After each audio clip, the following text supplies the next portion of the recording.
Alors inclinons nos têtes. Tuinamishe vichwa yetu. Tendre Père Céleste, Mwema Baba wa mbingu, nous voulons te remercier pour la multitude de tes grâces. tunapenda kupikia asante juu ya wingi ya neema yako. Si tu n'avais pas tu n'avais pas fait ce que tu as fait au Calvaire, qu'est-ce que nous serions? Na kama ukutende ile ku Kalvario tulikuwa nini? Tu avais vu à l'avance ce que nous sommes. Uliona mbele yote yenye ilipasha kufika. Et tu as pourvu d'un sacrifice de rédemption. Ulitayarisha sadaka yenye kuwa ya ukombozi. Pour que quand nous serons ici sur la terre, Dieu, jua kwamba wakati tutakuja hapa pa dunia ya Mungu, que nous ne puissions pas nous inquiéter. hivi tushipate kusumbuka. Bénis-nous ce soir. Utubariki shi magharibi. Purifie-nous par ton sang. Ututakase kutokea damu lako. Sanctifie-nous tout entier, Seigneur. Na utuoshe kupitia damu lako. Bénis cette réunion du début à la fin. Bariki asubuhi mpaka mwanzo Je te mwisho. consacre ces paniers d'offrande Na kutolea kitunga cha sadaka hicho pour la bénédiction de ton peuple et de la réunion. juu ya baraka ya watu wako kwa ibada. Au nom de notre Seigneur Jésus-Christ. Mujina la Bwana Yesu Kristo. Amen. Amen. Prenons nos Bibles. Tuchukue yenye kwa Biblia zetu. Nous allons ajouter à notre texte Romains 8, verset 11. Kwa andiko yetu ya kila siku tutaongezako kitabu cha Waroma sura yake ya 8 mpaka kumstari wa 11. Nous avons lu dans Apocalypse chapitre 6, le verset 2. Tulisoma kitabu cha Ufunuo sura yake ya 6 kumstari wake wa 2. On a lu dans Apocalypse 3, le verset 20 et 22. Tulisoma kitabu cha Ufunuo sura yake ya 4, ya 5, ya 3 mpaka wa mstari wake wa 22. Continuons toujours à parler du puissant conquérant. Tunaendelea kusemezea kupitia ule mshujaa wa nguvu. Alors nous jetons aujourd'hui Romains chapitre 8, le verset 11. Hivi tutongeza kitabu cha Waroma sura yake ya 8 mpaka mstari wake wa 12. Un seul verset seulement.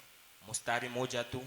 Et si l'esprit de celui qui a ressuscité Jésus d'entre les morts habite en vous, Na kama roho ya ule alimfufula Yesu toka wafu inaishika ndani mwenu, celui qui a ressuscité Christ mwenye d'entre les morts alimfufula Kristo toka wafu, rendra aussi la vie à vos corps mortels ataleta tena uzima kumili yenu yenye kuwa ya kufa, par son esprit qui habite en vous. kwa sababu roho yake inaishi ndani mwenu. Amen. Amen. Vous pouvez vous asseoir. Mnaweza kuikala. Quand j'étais en train de lire ça, Wakati nilikuwa nasoma hii, j'ai pensé à une conversation que j'avais eue avec quelqu'un de Rose-Croix un jour à Sodimico. nimekumbuka mazungumzo moja tulikuwa na watu wa Rose Croix kwa upande wa Sodimiko.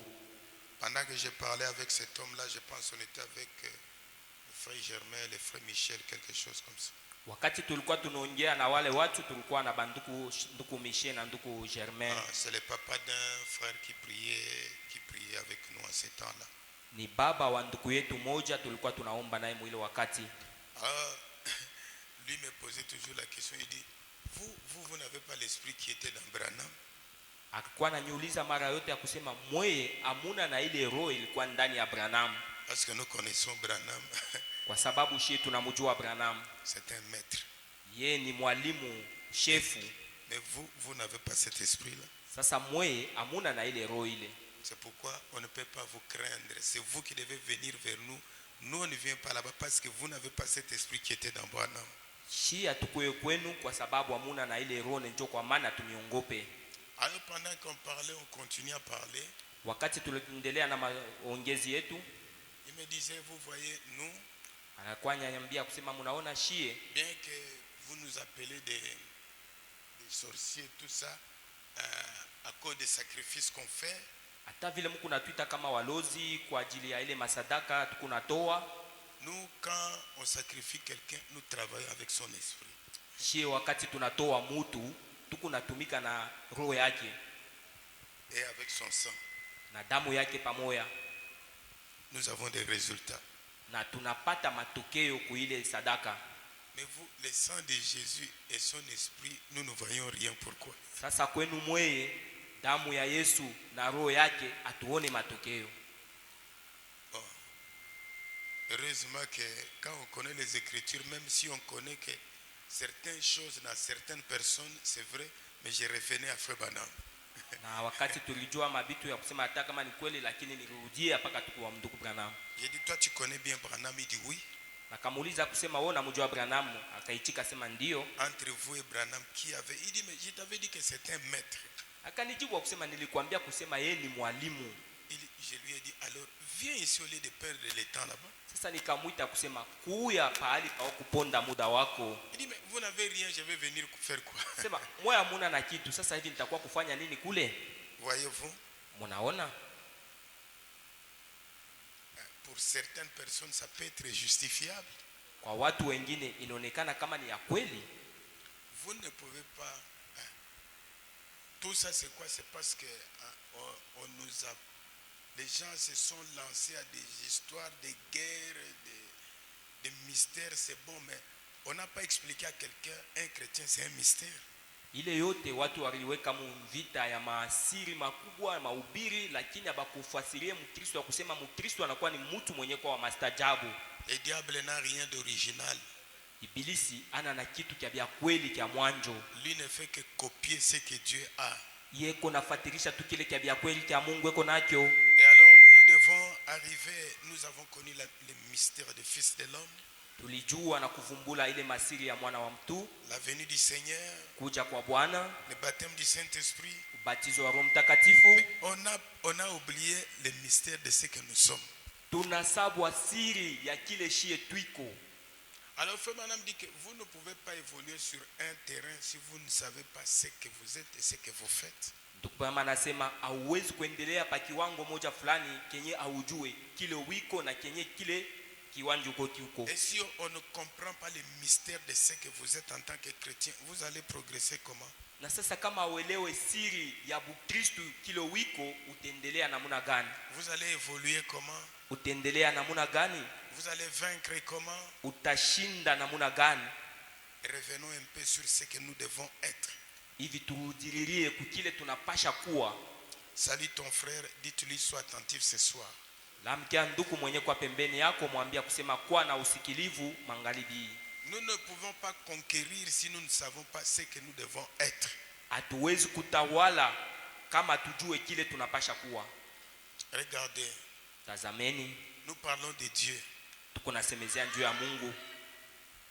Notre Seigneur a dit, Bwana wetu alisema, je serai avec vous, takuja pamoja namwe, et en vous. Na tena ndani yenu. C'est un grand mystère qui doit nous rendre des conquérants. Hii ni siri mkubwa itetufanya shi tupate kwa washindaji, nous rendre des puissants, kwa watu wa uwezo. Mais nous avons oublié ça. Na sasa tunasabwa ile. On commence à craindre ce qu'on ne peut pas craindre. Tunaanza kuogopa yenye hatuwezi kuogopa. On commence à faire confiance à ce qu'on ne peut pas faire confiance. Tunaanza la kutumania bitu bila tuwezi kutumania. Tout ça pourquoi? Bile biote ni njoo ya nini? Nous n'avons pas conscience du mystère de ce que nous sommes. Hatuna na ile ufahamu na zamiri ya kujua siri ya kile twiko. Bon, ici c'est pas un endroit où on élève la sorcellerie. Hii haina fashi yenye tunaweza kutukuza buloja hapana. Ici c'est un endroit où on élève Jésus-Christ. Hii ni fashi yenye tukuna mtukuza Yesu Kristo. Et je voulais un peu vous dire quelque chose. Hivi napenda kumiambia mambo fulani. Le fait de beaucoup parler avec certaines personnes de cette catégorie. Muna tunaongea mingi sana na bantu ya ile mabulozi ya vile. Un sorcier croit qu'il est sorcier. Bulozi eko na mini na kujua kusema ni bulozi. Il ne peut pas être sorcier s'il ne croit pas qu'il est sorcier. Ashiwezi kuwa mulozi kama ashaminia kusema yeye ni mulozi. Est-ce que vous savez ça? Eti mnajua ile? Il doit d'abord croire que moi je suis sorcier. Mbele anapasha kuaminia kusema mie niko mulozi. Et chaque jour quand il vit, il croit que moi je suis sorcier. Mashiku yote ya maisha yake eko na amini ya kusema mie niko mulozi. Et tous les actes qu'il pose, il a confiance que je les fais en tant que sorcier. Na matendo yake yote eko na miza na kutenda, anajua kusema niko mulozi. C'est ce qui fait qu'il arrive à vaincre. Njoo ile kuna bapeleka na kubafanya bapate kumtawala. Et comme les églises se sont beaucoup embrouillées, Sa vile makanisa inajivuruka sana. Ils ne sont pas conscients de ce qu'ils doivent être et on joue avec vous. Abana tena na ufahamu ya kile beko na njo pale banakuwa banacheza na mweye. Les dimanches, Mujuma Dieu nous a clairement dit. Mungu alituambia kwa wazi, Regardez au calvaire. Tazamia ku Calvario. Vous savez, nous ne sommes pas ici sur la terre au hasard. Mnajua hatuna hapa pa dunia kwa ziaka. Le calvaire a existé avant que nous venions ici sur la terre. Calvario likuya hapo labda mbele tupate kuwa hapa. Alors croyez ce que Frère Branham dit. Hivi aminia kile ndugu Branham anasema. Un prophète vit deux dimensions au même moment. Nabii anakuwa anaishi mubipande biwili kuna wakati moja moja ile. Il entre dans une dimension, il retourne. Anaingia mkipande kingine na tena anarudia. Et quand il vous dit quelque chose, croyez ça. Na kakwambie kitu amini yake. Croyez que je suis chrétien. Amini ya kusema uko Mkristo. Et chaque jour, dites moi je suis chrétien. Siku yote waanze kusema mie niko Mkristo. Dites toujours j'ai une bonne foi. Na useme tena nina imani ya kweli. Et quand vous posez n'importe quel acte, croyez que je le fais en tant que chrétien, ça va arriver. Na kwa tendo timiza, amini ya kusema mimi ni Mkristo na utaona itatimizika. Et à chaque temps, na kila wakati yote, dans tout ce que vous faites, na byote bile mko nafanya, faites-le comme un chrétien. Fanya abyo kama vile Mkristo. Et les actes que vous posez là, ayez confiance. Na matendo ile nye mnakuwa mnatenda kwa na ile tumaini nayo. Croyez que ça va arriver. Amini ya kwamba itafika. Est-ce que vous m'écoutez?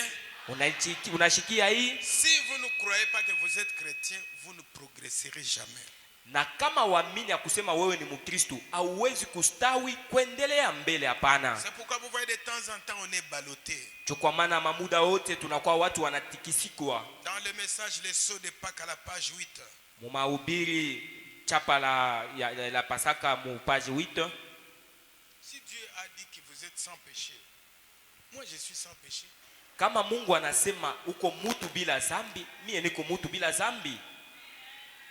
Ce que tu penses là que moi je suis un pécheur, ça ne regarde que toi. Bile wewe kunaniwazia kusema mimi niko mwenye zambi, inakuangalia ni wewe tu. Mais moi, lakini mie je suis sans péché.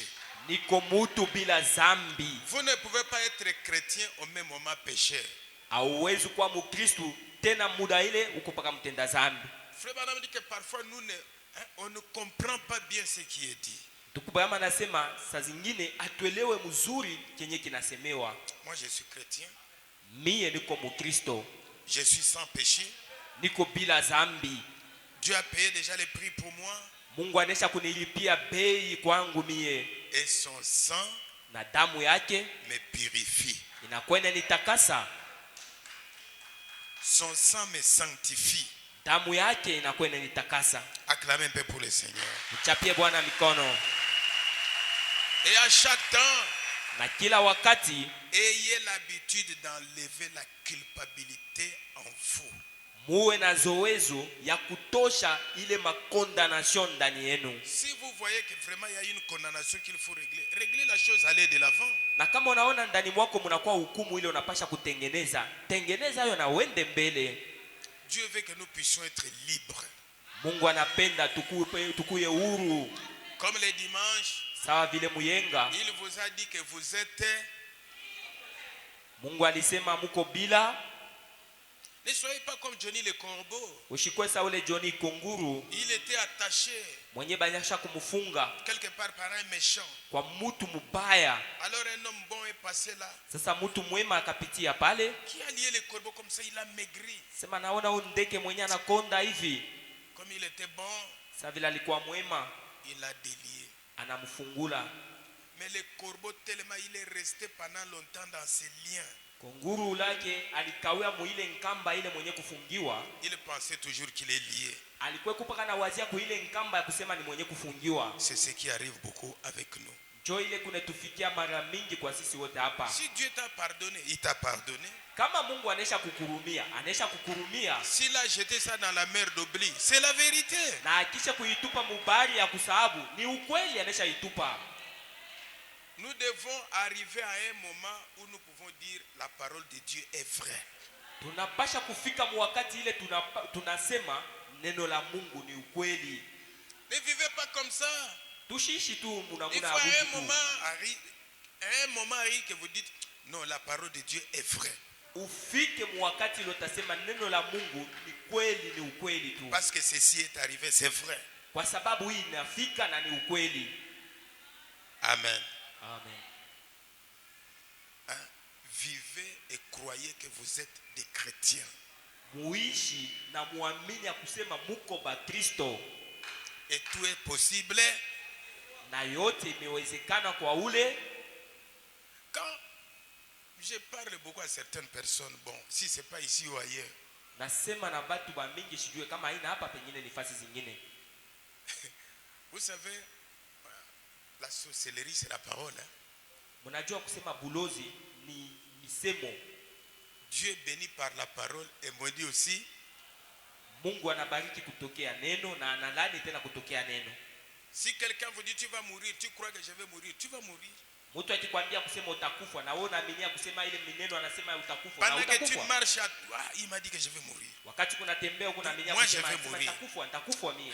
Moi je vais mourir. Mie nitakufa. Jusqu'à ce que tu vas mourir. Mpaka pale utafikia ku ile lufu ile. Mais si tu dis na kama tu unasema je vais pas mourir, pourquoi? Siwezi kufa na ninjua nini kufa. Il y a Dieu qui me garde.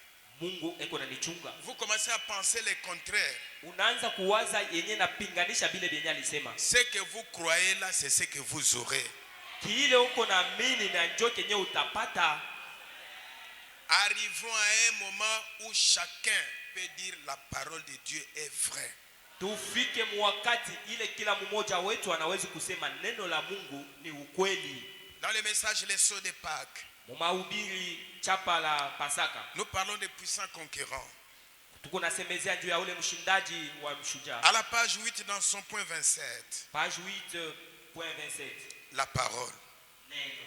Cet esprit. Roho ile. Romains 8:11. Waroma 8:11. Dit nasema si cet esprit qui a ressuscité Jésus est en vous, kama ile roho ilimfufula Yesu inakuwa ndani mwenu, il vivifiera aussi votre corps mortel.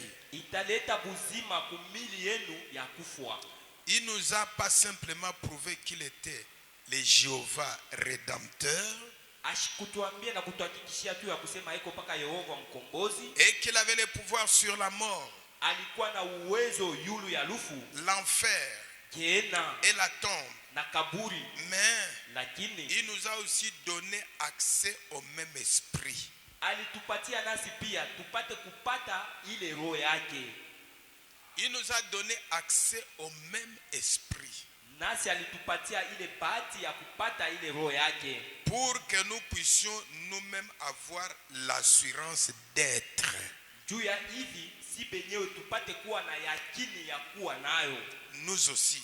Nasi pia vivifiés par cet esprit. benye kuwa na uzima kutokea ile roho. Car l'esprit qui a ressuscité Jésus d'entre les morts, kwa sababu roho yenye ilimfufula Yesu toka wafu, habite dans votre corps. inaishi ndani ya mili yenu. Il vivifiera aussi votre corps mortel. Italeta buzima kumili yenu yenye kuwa ya kufwa. C'est quel jour vous direz que cette écriture est accomplie en vous? Sasa hivi ni siku kani utasema hii andiko inaisha kutimizika? Quel jour vous direz que la parole de Dieu est vraie? Siku gani utasema hii neno la Mungu inakuwa ni ukweli? Frère Branham dit que cessons de faire la religion. Tukubama anasema tuache kufanya dini. Non, non, non, non, non. Hapana, hapana. C'est un mystère que nous devenons. Inakuwa ni siri yenyewe sisi tunakuwa. Or, japo rendre la vie signifie faire revenir la vie. Kuleta buzima ni kusema kurudisha buzima. Après la mort, kisha lufu, après être mort, kisha lufu, il doit revenir à la vie. Anapasha sasa kurudia kubuzima. Le même esprit qui a vivifié Jésus, quand ça vient vous, ça fera la même chose. Ile roho ilileta buzima mwili wa Yesu, na kama inarudia tena kwako italeta tena paka buzima. Le monde est resté enfermé dans le doute. Dunia imebaki na ifunga katika machaka pendant bien des âges, mumakadiri ya vizazi, avant que ceci soit prouvé. Mbele ya hii ipate kuonekana. Pas seulement qu'on en ait parlé, hapana tu tuliisema, mais que cela ait été prouvé prouver. lakini hii ilikuwa inayakinisha. Je crois que c'est tout ce qui vaut la peine. Najua kusema njoo yenyewe inakuwa kama tabia inatatizwa. Votre vie, vous devez prouver que je suis chrétien et ce n'est pas quelqu'un qui viendra vous le dire. Maisha yako unapasha uhakikishe na kuonesha kusema uko Mkristo, haina mtu mwingine atakuwa kuyahakikisha Moi, papa je yako. suis chrétien. Mie niko Mkristo. Jésus est mort pour moi. Yesu alinikufia. J'ai son esprit en moi. Niko na roho yake ndani mwangu. Si l'esprit d'un pécheur bénit quelqu'un selon le langage humain, Kama tu roho ya mwena nzambi iko na bariki kwa mtu kufuatana na misemo ya batu vile beko nasema sema. oh, il est devenu comme ça. Arabé Babouloji, il a payé des véhicules. Si le sang d'un homme pécheur Damu ya mwenye nzambi donne à quelqu'un des véhicules, inapatia kwa mtu na magari, lui donne de l'argent, inamupatia kwa makuta, un esprit corrompu, roho yenye kukorofia, un sang maudit, damu yenye kulaniwa. utilisez bien le sang de Jésus. Tutumie mzuri yenye kwa damu ya Yesu. Vous verrez que vous serez au-dessus. Mutaona ya kusema mutakuwa batu ba juu sana. Utilisez bien l'esprit de Jésus, vous serez au-dessus. Tutumikishe mzuri yenye kwa roho ya Yesu, mutaona tuko yulu sana. Vous commencez à vous incliner devant quelqu'un qui ne peut rien vous donner, vous chrétiens. Unaanza kuinama na kumtu washipo kitu mwenye sio kwa Mkristo ashina na kitu. Tout ça pourquoi? Vile yote ni juu ya nini? Nous sommes allés loin sans pour autant connaître ce que nous sommes. Tulienda mbali sana bila kujua shie tuko banani. Et le monde et vous-même, on est dans le doute de beaucoup de choses. Arrivez à un moment donné que vous dites la parole de Dieu est vraie. Tuko mushaka dunia yote mzima, na lakini tufike wakati ya kusema hii neno la Mungu ni ukweli. Et ce témoignage-là, Frère Branham dit que c'est ce qui vaut la peine. Ndugu Branham anasema ile ushuhuda ndio yenye kwa ya mafaa. Si Jésus a dit allez faites de toutes les nations des disciples, kama Yesu anasema ya kwamba endeni dunia yote nzima mfanye watu wangu wawe wanafunzi wangu, éprouvez les leurs en leur démontrant la puissance de Dieu.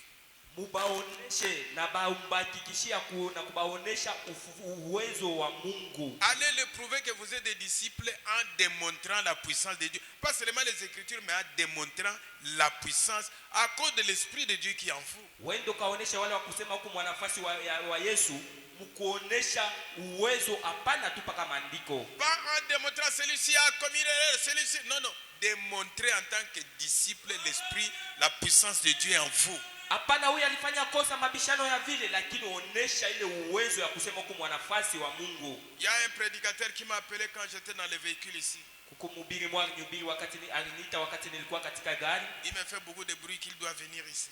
Eko na niita na kunyuza. Je n'ai jamais senti ça dans mon cœur. Shia shikiaka ile tu ndani ya roho yangu. Il dit vous savez pasteur, nasema unajua pastori, nous sommes allés loin. Tulienda mbali sana. Au lieu d'amener les gens au fondement, j'ai dit mais tout ce temps tu ne savais pas ça. Na tulipeleka watu mbali pale kuleta watu kumsingi. Nikamuuliza, "Imashiku yote au kujua pana?" Un disciple de Christ c'est celui qui démontre la puissance de Christ en lui. Mwanafunzi wa Yesu ni ule kuonesha uwezo, nguvu ya Yesu. Un disciple de Lucifer pour montrer qu'il est des disciples, il démontre la puissance de Lucifer qui en lui s'il en a, je ne sais pas. Mwanafunzi wa Luciferi demona anakuwa naonesha nguvu ya Luciferi maisha yake. Frère Branham dit qu'être disciple de Christ, cela ne signifie pas seulement être membre d'une église, chanter, mais c'est démontrer la puissance de Dieu qui est en toi. Tukubama anasema ni kuonesha uwezo wa Mungu yenye kwa ndani mwako. Parce que c'est l'esprit de Christ qui vivifie la parole en vous. Kwa sababu ni roho ya Kristo yenye inakuwa inaleta uzima yenye kwa ndani mwenu. Allez leur démontrer que je suis croyant. Mwende na mubaonesha kusema mie ni mwaminifu. Jésus a dit voici les miracles qui accompagneront ceux qui auront cru. Yesu akasema tazameni miujiza yenye tasindikiza wale wataamini. Ceux qui ont reçu la promesse, wale wenye walipokea malako et qui disent croire. Na wanasema wanaamini. Il a expliqué ça clairement. Akafasiria hii kwa wazi. Que ces miracles accompagneront ceux qui auront cru. Hii miujiza itasindikiza wenye wataamini. Ce serait là la preuve de leur témoignage. Jo itakuwa hakikisho ya ushuhuda wao. Bon, nous pouvons bien dire que nous croyons. tunaweza kusema mzuri kama tunaamini. Mais tant que nous n'avons pas les signes de preuve qu'il a annoncé comme devant venir sur nous, Lakini muda wote hatuna na ile alama na hakikisho ya kusema tunakuwa waaminifu. alors nous n'avons des croyants que la confession, pas la possession. Lakini tunakuwa ni bale ba Kristo, bale beko nasema tuko ba Kristo lakini abana na kile kenye banesha kupokea cha Kristo. On ne possède rien. Atupokee atupate kitu hata kimoya. Et c'est difficile d'avoir confiance en ce que vous êtes. Na vigumu sana upate kuwa na tumaini ya kile wiko. Vous savez, si vous avez quelque chose de qualité en vous, Kama uko na kitu kia kweli ndani mwako, vous n'avez pas besoin de faire de bruit. pale wiko hautafanya kelele sana pale. La chose elle-même parlera. Kile kitu kiko ndani mwako kitasema kio kenyewe. Amen. La chose elle-même. Kile kitu kio kenyewe kitasema. Est-ce que si vous êtes chrétien, Na kama uko Mkristo, ça signifie que vous avez en vous l'esprit qui était en Christ. inamaanisha kama uko na ile roho ilikuwa ndani ya Kristo. Dieu lui-même prouvera qu'il est là. Ni Mungu peke yake ataonesha kusema iko mule. Arrivons à ce niveau-là, mes frères. Tufikie muile kipimo ile watuku wangu.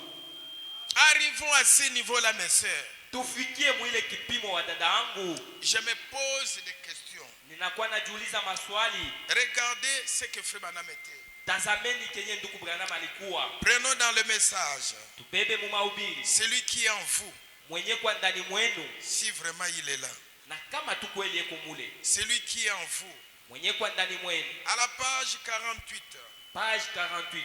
paragraphe 259-261. 259-261. Frère Branham dit, Ndugu Branham anasema, tu es le même hier, aujourd'hui, éternellement. huku moja moja yule jana leo na milele.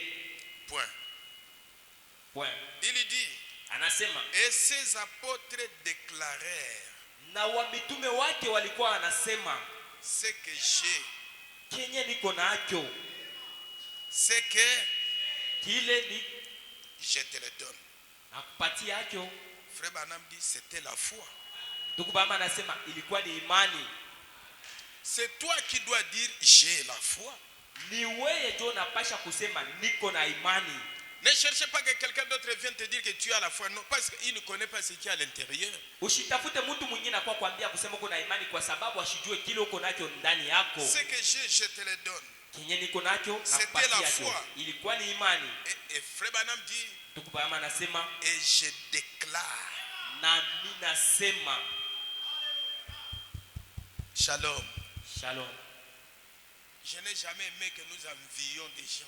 Shiapendaka shituanze kutamania batu. Je ne trouve pas le pourquoi. Na shione sababu kani. Je ne trouve pas le pourquoi que nous devons envier les gens. Shione sababu gani yenye tunaweza kutamania watu. Écoutez, Frère Branham dit, je déclare. Sikieni ndugu Branham yuko nasema na itangaza kama hivi. Ce que j'ai, Kenye niko nacho, je le donne à cet auditoire. na kipatia hii makutano hii. Amen. Bon, ça dépend de celui qui acceptera ça. Inangalilia tu ni ule mwenye ataichika hii. Amen. Ce qu'il était, Kile kenye alikuwa, regardez ce qu'il a fait. na tazameni kenye alifanya. En Finlande, Kule kufeland, en Inde, kuindia, hein? En Allemagne, upande wa Jerumani. il n'y a aucun sorcier qui a résisté. Hata mulozi moya ashikushimpie kuila pande. En Finlande, résurrection. Upande wa Finland kulikuwa ni ufufuko. En Inde, devant les musulmans, Upande wa India mbele wa Islam, il a vaincu leur esprit. alishinda na kutawala ile maroho yabo. Nous sommes en train, qu'est-ce que nous avons? Sasa shiaba ni nini ile tuko nayo? Je me demande c'est quel auditoire là qui accepte ça. Na nikuna jiuliza ni makutano gani yenye naichika ile? Les gens sont là, Watu wako pale, leur pensée c'est l'argent, peko na wazatu ni makuta, mariage, ndoa, voyage, safari, et ils vivent par habitude. peko naishi tu kwa utamaduni. Quand Pierre avait dit ce que j'ai, je te le donne. Wakati Petero alisema kenye niko nacho na kupatia hacho, l'homme qui était à la porte de la belle a pris ça. Mwenye alikuwa anaisha kushimama pa mlango ya Labeli alipokea ile. Regardez ce qui est arrivé. Na tazameni sasa kenye kilifika. Maintenant frère Branham dit que je déclare. Na sasa ndugu Branham kuna sema natangaza hii. Ce que j'ai, kenye niko nacho, je le donne à cet auditoire. Napatia hacho hii makutano. Au nom de Jésus-Christ de Nazareth. Mujina la Bwana Yesu Kristo wa Nazareth. Et il dit, na anasema tena hivi, abandonnez votre maladie. Mwache na kukatala yenye kwa magonjwa yenu. L'autre là on lui a dit, ule mwingine kulabeli balimwambia, je te le donne. Kenye niko nacho na kupatia. Comme il a accepté, alors lève-toi. Sasa vile alitikia ile, lamuka. Mais la foi qui était dans les prophètes, sasa imani yenye ilikuwa ndani ya nabii, il donne à cet auditoire. Anapatia hiyo hii makutano. Et il te dit, na nabii anakuambia, abandonnez votre maladie. Atala yenye kwa magonjwa yote. Pourquoi? Juu ya nini? Parce que celui qui est en vous est plus grand que les diables qui cherchent à vous ôter la vie.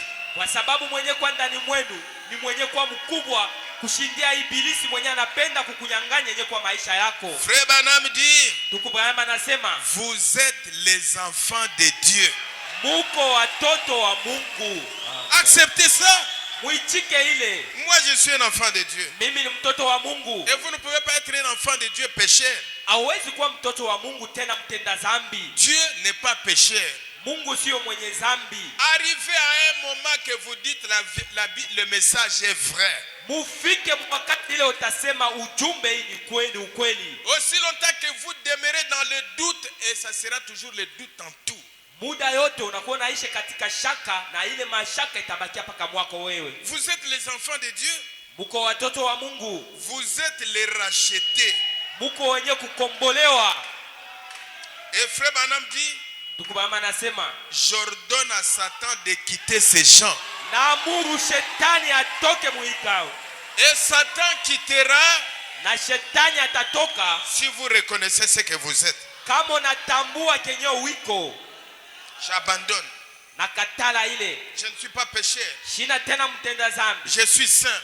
Niko mtakatifu. Dieu m'a purifié. Mungu anesha kunitakasa. Il a dit, alisema, vos péchés sont pardonnés. C'est pardonné. Mazambi yenu ni yenye kusamehewa, ni yenye kusamelewa. Et alors tu te lèves. Na sasa unalamuka. Je ne suis pas malade. Shina mgonjwa pana. Mais si vous n'arrivez pas à connaître ça, que vous êtes des enfants de Dieu, vous serez toujours ce que vous êtes. Na sasa kama ufike mkipimo ya kutambua kusema uko mtoto wa Mungu, utabakia paka vile wiko. Il dit, anasema, puisse le Dieu qui fit reculer cette tempête l'autre jour.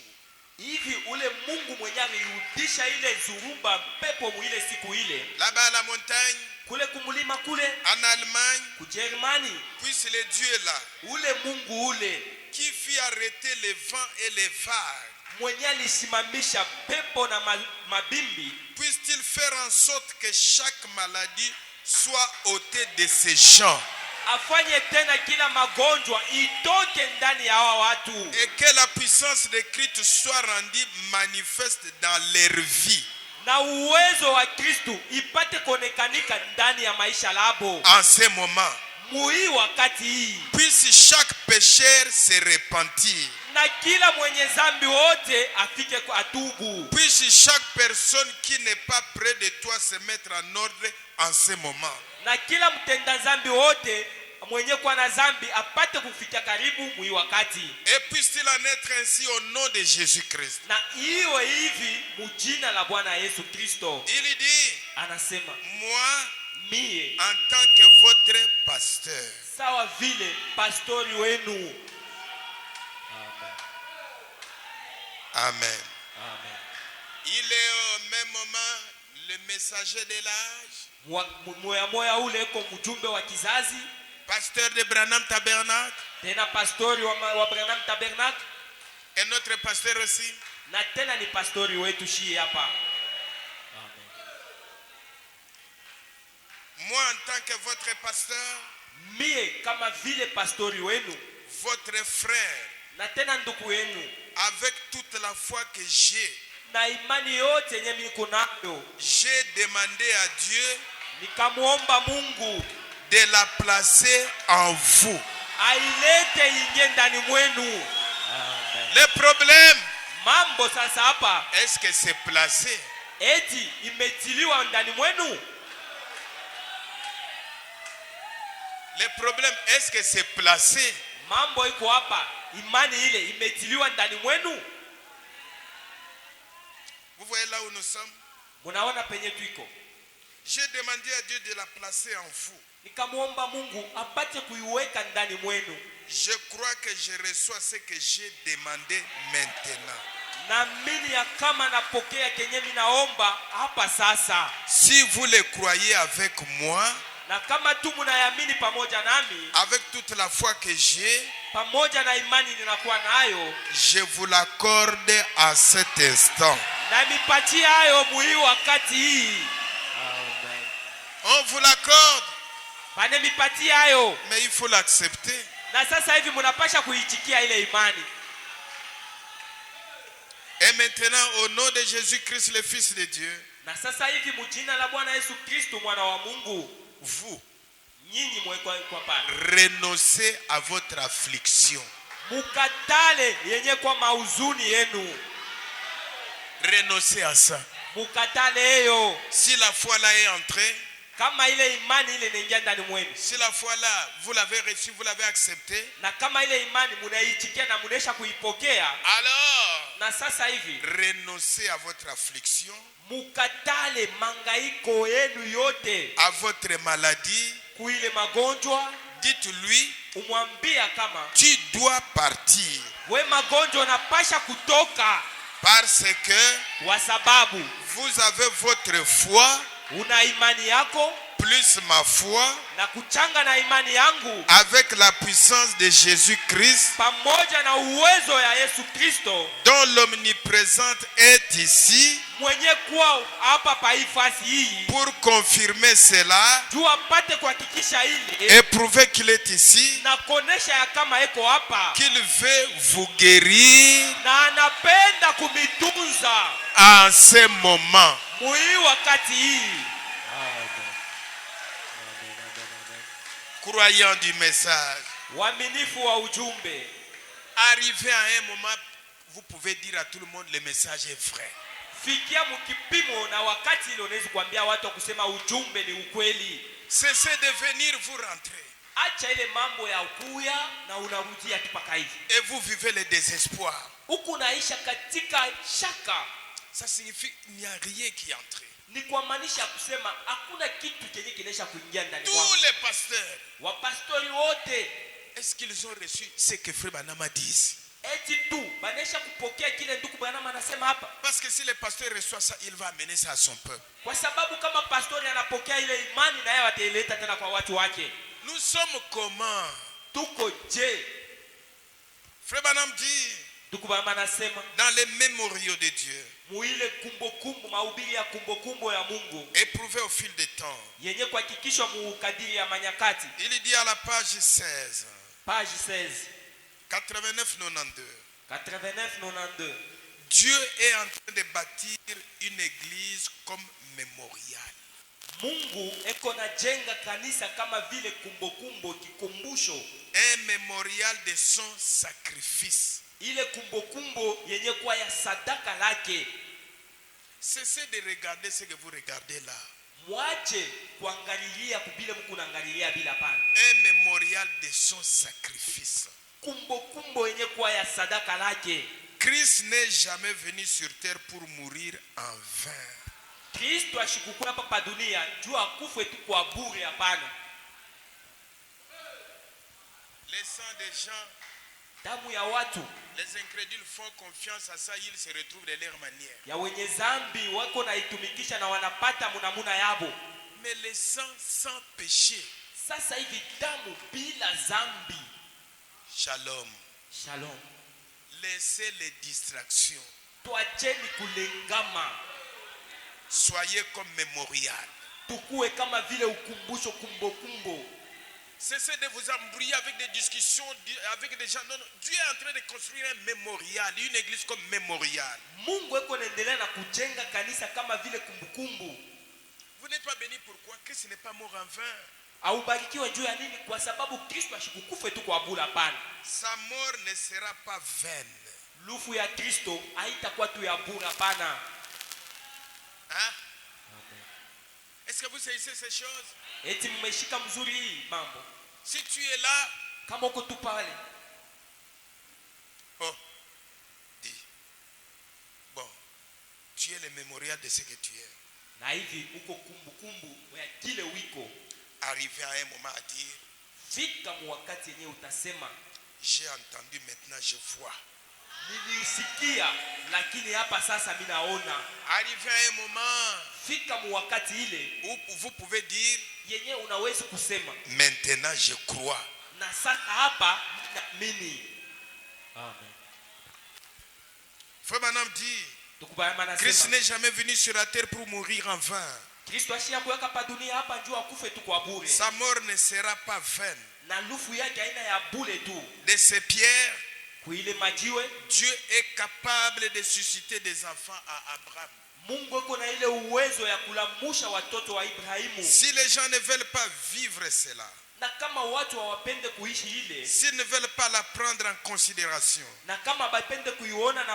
s'ils ne veulent pas se rendre compte de la grandeur du don que Dieu leur a offert, un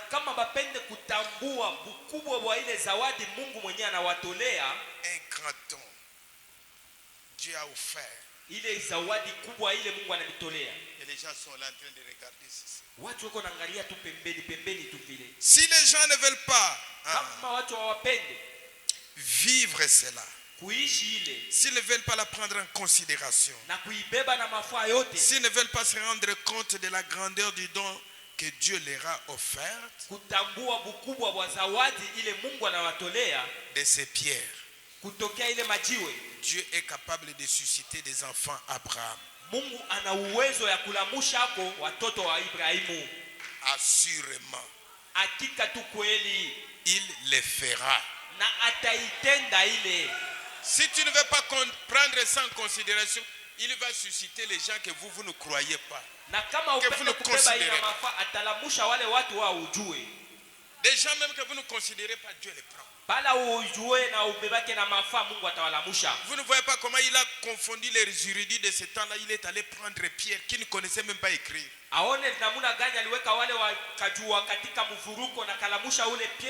Trop d'intellectualisme dans les prédicateurs, dans les pasteurs, dans les églises. Où est cette foi-là que Dieu a, que Frère Branham a dit, j'ai demandé à Dieu que vous l'ayez. Où est cette foi-là?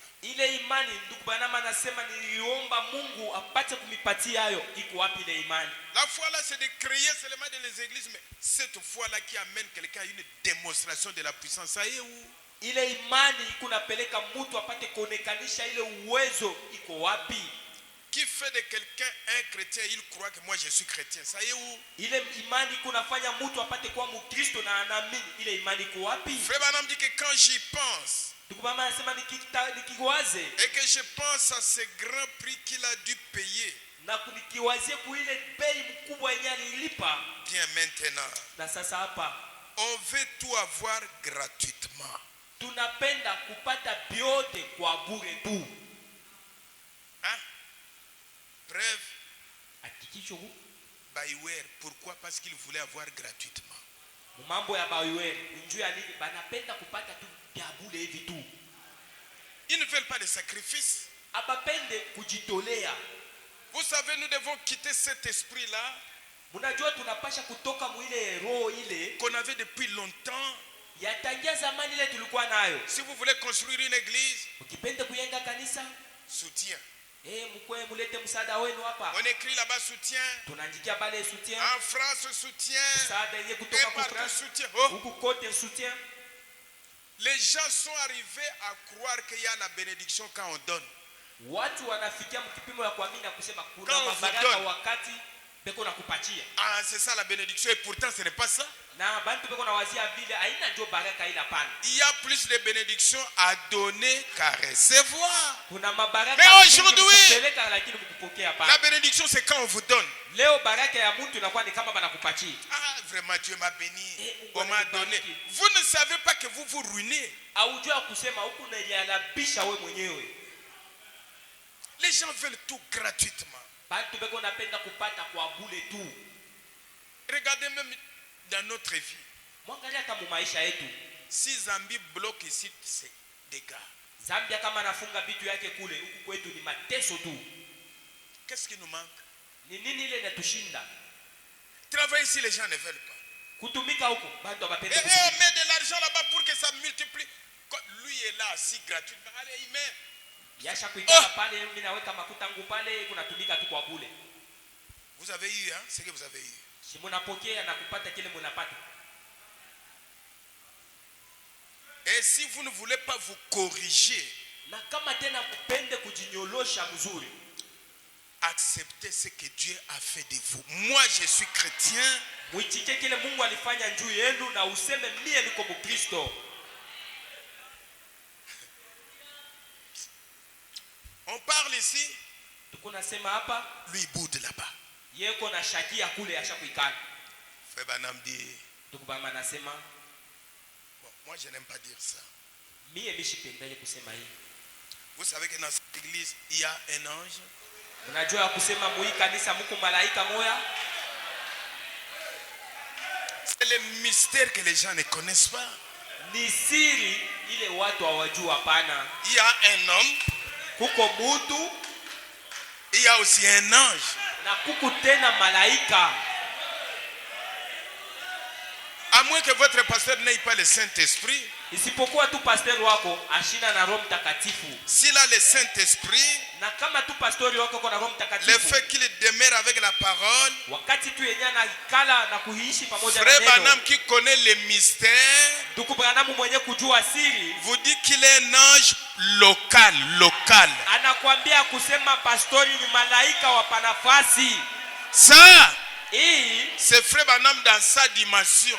Ni ndugu Branham muile kipande ya pili ile. Il a regardé un pasteur. Pastori. Il a vu ce qu'il y a là-bas. Na kaona kile pastori yako kule. Et quand tu le regardes comme un homme, ça sera un homme.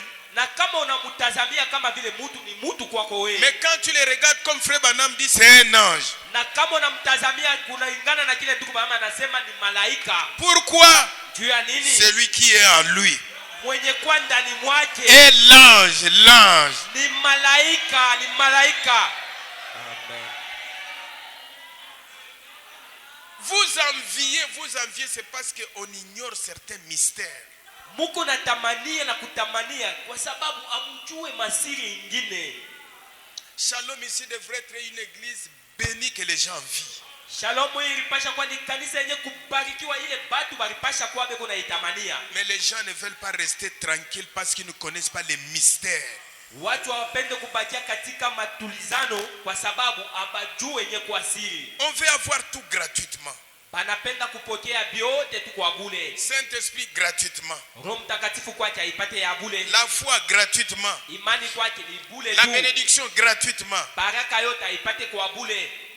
On veut tout. Biote tu banabitaka. Ça c'est le mode de vie des Américains aujourd'hui. Ile ni aina ya maisha ya watu wa upande wa Amerika. Et ça s'est répandu partout. Na inazambaa fasi yote. Obtenir gratuitement ce que l'on paie, ce que l'on paie, frère.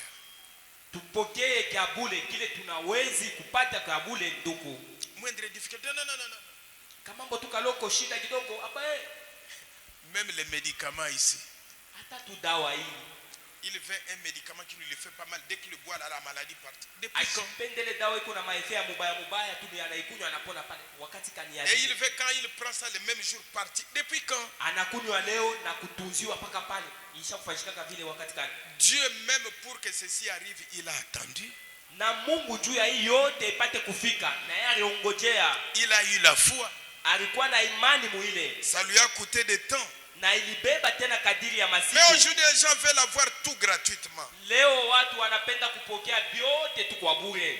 Vous ne pouvez rien obtenir de précieux gratuitement. Hauwezi kupokea ya damani cha kizuri tu kwa bure hivi hapana. Vous payez pour ce que vous recevez. Uko nalipa kukile kyote utapokea. Je suis au paragraphe 90. Tuko ku paragraphe 90.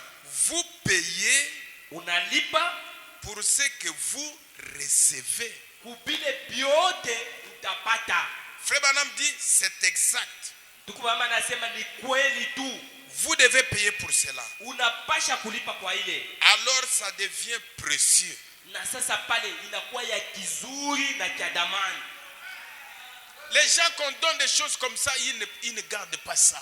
Bale batu banabapachaka bitu tu kwa bule hivi tu. Ababichungaje. Parce qu'ils n'ont aucun sacrifice pour ça. Kwa sababu abajua ile sadaka ya kujitolea mkile kitu. Vous n'aurez rien de précieux si vous ne payez rien.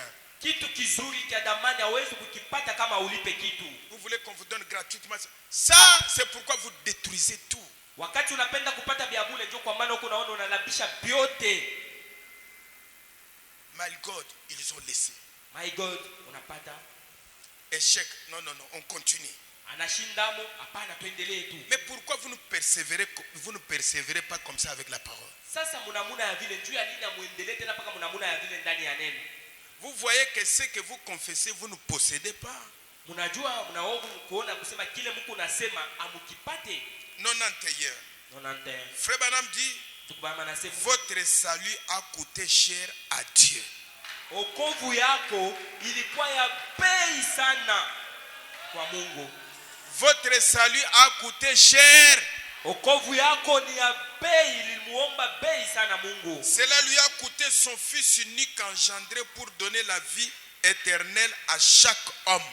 Ile lipasha mtoto wake wa upekee amutowe juu apate kukomboa kila mwanadamu kuzambi. Le rendre heureux ce soir. Na kumfanya awe mtu wa heri et lui permettre de vivre pour les choses qui en valent la peine.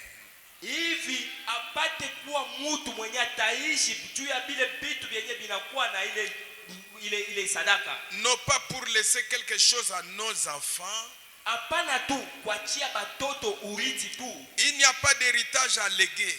Hakuna urithi ya kuachia watoto. Qui soit plus grand que le salut par notre Seigneur Jésus-Christ. Yenye inaweza kushindia okovu ile Yesu Kristo aracha. Certainement. Hakika tu ni ukweli. Qu'il n'y en a pas. Hainako. Et maintenant. Na sasa hapa. Des grands prix ont été payés. Bei kubwa ililipiwa. L'épreuve du temps doit venir. Hakikisho yenye kwa ya wakati inapata. Ce sont des matériaux éprouvés au fil du temps. Inakuwa ni viungo vyenye kusabitishwa kwa wakati. Et l'unique mémorial. Na ile kumbukumbu. Qui ait jamais résisté. Na ile ashimamaka hako. Réellement au test. Kuile mapingano. A été la parole de Dieu. Ilikuwa ni neno la Mungu. Des infidèles.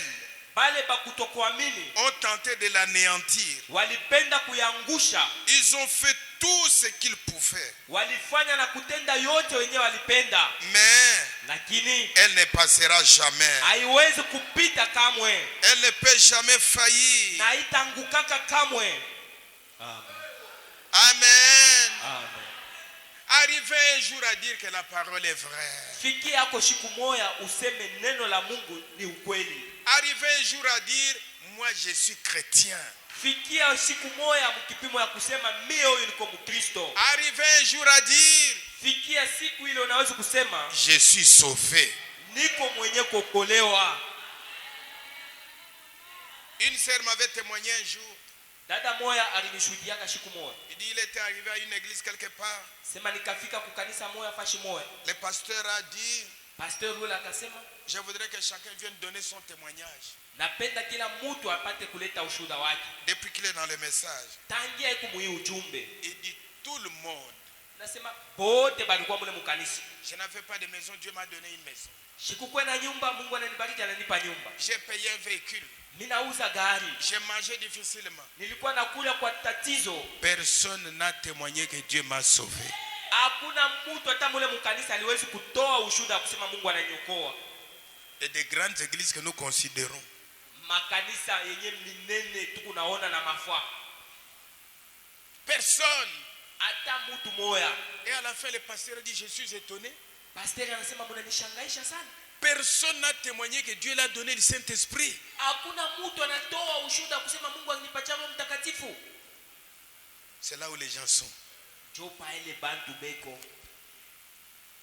Frère Branham dit, dans le même message à la page 23, paragraphe 131, page 23, paragraphe 131. Le monde veut voir des hommes courageux. Dunia inapenda kuona watu wenye hodari. Le monde veut voir des hommes. Dunia inapenda kuona watu wenye hodari. Pas des hommes qui aiment des choses gratuitement. Hapana batu banapenda kupata tu vya bure. Courage. Penye nguvu na hodari. Moi je suis chrétien. Mimi niko Mkristo. Il demeure dans ce que Dieu a dit. Anabakia na kuishi mpaka mkile Mungu alisema. Un jour, siku moja, il peut défier un sorcier. Anawezi kumpinganisha mulozi. C'est que j'ai. Kile niko nacho. Le prophète nous a donné, ça y est où? Nabii anesha kutupatia, kiko wapi? Pierre a donné. Mungu alimpatia. Pierre alimpatia. D'abord Jésus a promis.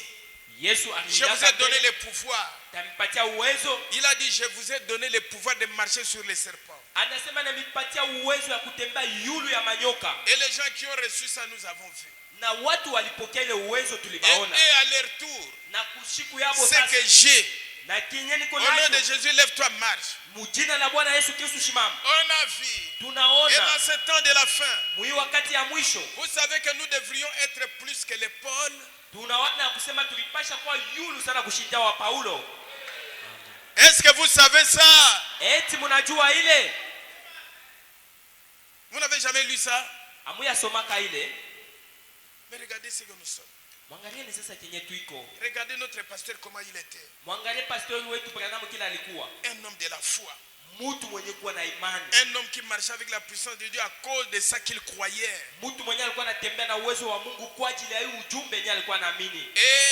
Il est écrit que tout ce que nous demanderons à Dieu si nous croyons, Dieu nous le donne. Imeandikiwa kusema yote yenye ambaye tutaomba kwa Mungu na Mungu atatupatia. Et il a dit je crois que ce que j'ai demandé Dieu me le donne. Na akasema naamini yote naomba Mungu anashalipatia. La foi que Dieu m'a donnée, je donne.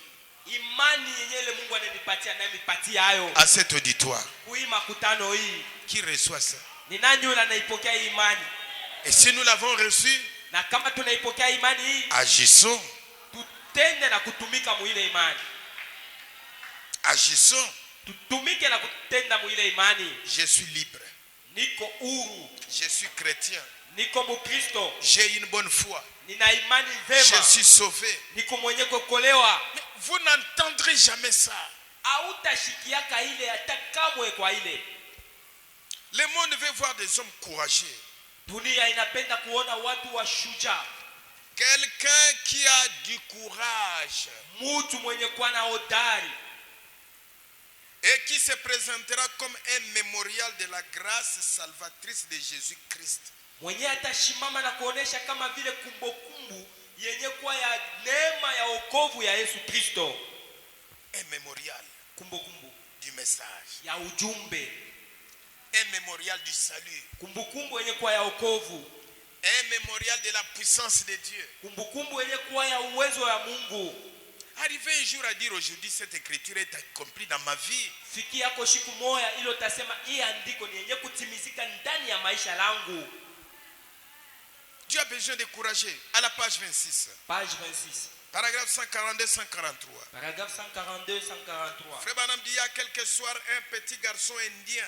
Tukubama nasema kuna kwa jioni moja kijana mdogo mwenye upande wa India. Qui était aveugle. Mwenye alikuwa kipofu. Depuis qu'il avait 3 ou 4 semaines. Tangia alikuwa na mawiki 4 wala 5. A recouvré la vue normalement. Aliona macho yake naona kutoka kubupofu tu vile mtu anataka kuona. Et a quitté l'estrade. Anatoka pamimbali. Qu'est-ce? Ni nini ile? C'est un mémorial de la puissance. Ilikuwa ni ile kumbukumbu ya uwezo et de la grâce de Jésus-Christ. Na ya neema ya Yesu Kristo. Éprouvé au fil des temps. Yenye kuhakikisha mukadiri ya manyakati. Et il dit que son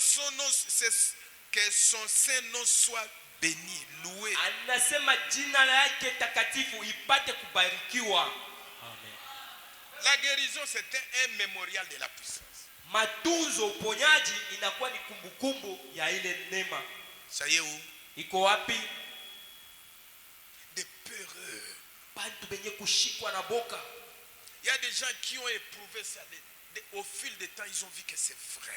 Kuna watu wenye walihakikisha ile ya kusema kweli tu mumanyakati ni mambo ya kweli. La puissance de Dieu, beaucoup de gens ont éprouvé ça au fil du temps et c'est vrai.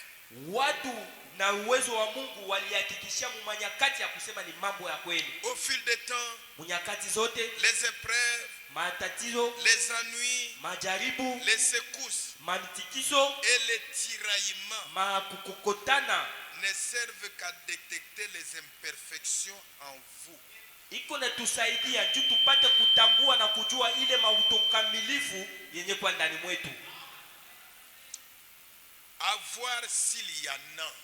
Kuona ya kusema kama iko amo. C'est Dieu qui vous secoue et vous éprouve.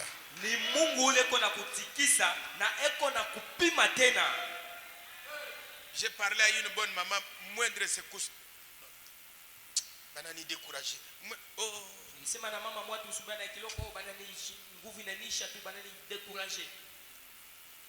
Vous pensez que le christianisme c'est un cadeau?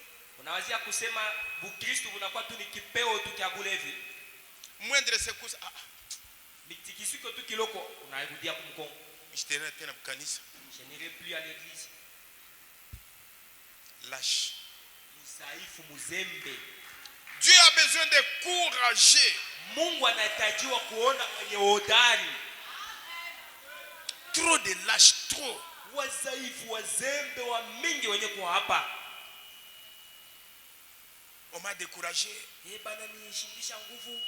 Et je leur parlais. Nilikuwa nabambia. Ne venez pas servir Dieu en groupe. Mushikuye hapa kumtumikia Mungu mkinkunja pana. Servez-le comme individu. Umutumikie tu we peke yako. Venez prier comme individu. Kuya uombe peke yako. Est-ce que vous saisissez? Munashikia hii? Même les groupes de gens qui viennent prier ici. Hata makundi ya watu wenyewe wanakuwa kuomba hapa. Ne venez pas comme un mouvement de groupe. Mushikwe sa kikundi moja hivi mko nafuatana pana. Le diable va vous arrêter. Shetani atamikombanisha na atamiangusha mbaya. Quand tu quittes chez toi, viens comme individu. Wakati unatoka kwako, kuya kama vile mtu peke yake tu. Jeûne comme individu. Ufunge chakula kama vile mtu peke yake. Soutiens la parole comme individu. Shimamia neno kwa upekee wako tu. Défends la parole comme individu. Na upate kushimamia neno peke yako tu. Donne ton témoignage comme individu. Leta ushuhuda wako kwa upekee tu. Ces jours ici, les gens ne viennent plus prier. Oh, est-ce que c'est mon problème?